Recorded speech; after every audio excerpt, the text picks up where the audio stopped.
துபாயில் இருக்கிற கரமால இந்த ரம்லானுக்காக ஃபுட் ஸ்ட்ரீட் போட்டிருக்காங்களாம். போலாமா? ஸ்பைசி கஃபே நியரில் தான் இந்த ரம்லான் ஃபுட் ஸ்ட்ரீட் நடக்குது.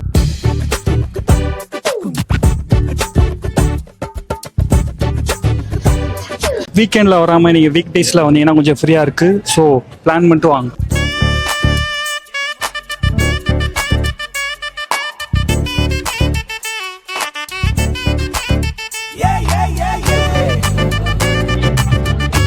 சாப்பிட்றதுக்காக எக்கச்சக்க லோக்கல் ஸ்ட்ரீட் ஃபுட் வச்சுருக்காங்க. ஸோ நல்லா சாப்பிடவே வரலாங்க.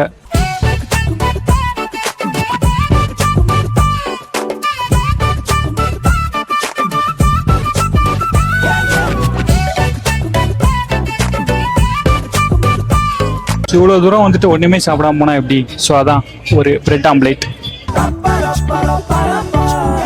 ஒரு சூப்பரான நல்ல லோக்கல் ஃபுட் சாப்பிட்னா இந்த ஃபுட் ஸ்ட்ரீட் வந்து பாருங்கள், சூப்பராக இருக்கும்.